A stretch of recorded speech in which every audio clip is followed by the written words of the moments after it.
केंद्रीय गृह मंत्री अमित शाह ने संसद में एसआईआर को लेकर हुई चर्चा के दौरान सभी बिंदुओं पर अपनी बात रखते हुए साफ कहा कि घुसपैठिए तय नहीं करेंगे कि देश का प्रधानमंत्री कौन बनेगा। क्या कोई भी देश का लोकतंत्र सुरक्षित रह सकता है जब देश का प्रधानमंत्री और राज्य का मुख्यमंत्री कौन हो वो घुसपैठिए तय करेंगे? मान्यवर नहीं रह सकते। संसद में अमित शाह के भाषण के बाद से ही विपक्ष उन पर हमलावर नजर आ रहा है। विपक्षी दलों के तमाम नेताओं ने अमित शाह के भाषण पर प्रतिक्रिया देते हुए उन पर जोरदार हमले किए कि सही अगर हम लोगों ने एसआईआर पे हम लोगों ने बातें की है या फिर राहुल गांधी जी ने प्रमाण के साथ जो तथ्यों को प्रस्तुत किया उसका जवाब तो आया नहीं है।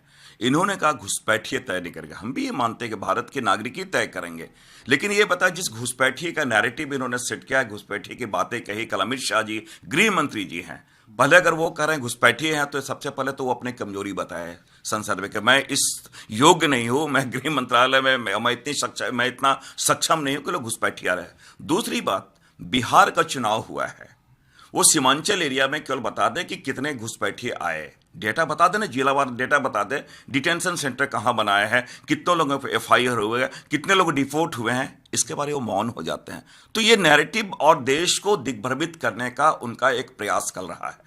मुझे उम्मीद थी कि माननीय गृह मंत्री जी को जो मैंने सबूतों सहित सदन में सवाल उठाए थे और उन्हीं के कागजों को उनको दिया था और अध्यक्ष जी से निवेदन किया था कि जब गृह मंत्री जी बयान देने आए तो इस पे बात जरूर कहें। उन्होंने स्वीकार कर लिया कि सरकार वोट चोरी में लगी हुई है और मेरे अकाट्य सबूतों का उनके पास कोई जवाब नहीं था। जहाँ तक बात घुसपैठियों की होती है, मुझे लगता है कोई भी सरकार या कोई भी मंत्री अगर इतने सालों तक सरकार में रहने के बावजूद न घुसपैठियों की संख्या बता पाए न निकाल पाए, खाली चुनावी फायदे के लिए रट लगाया रहे, तो ये उचित नहीं है। तो एक गृह मंत्री के मुंह से आना ये तो बेहद ही शर्मनाक है और एक्चुअली रिवीलिंग भी है, क्योंकि उनका एजेंडा दिखाता है कि इन लोगों ने डिसाइड कर लिया है कि हम किस तरीके से फेरबदल करते रहेंगे हर वोटर लिस्ट में, हर एरिया में जहां पर भारतीय जनता पार्टी को वोट नहीं जाता है उसमें से वोटर्स को हटा देंगे और पूछा जाएगा वोटर्स हटे क्यों, तो कह देंगे ये तो घुसपैठिए हैं।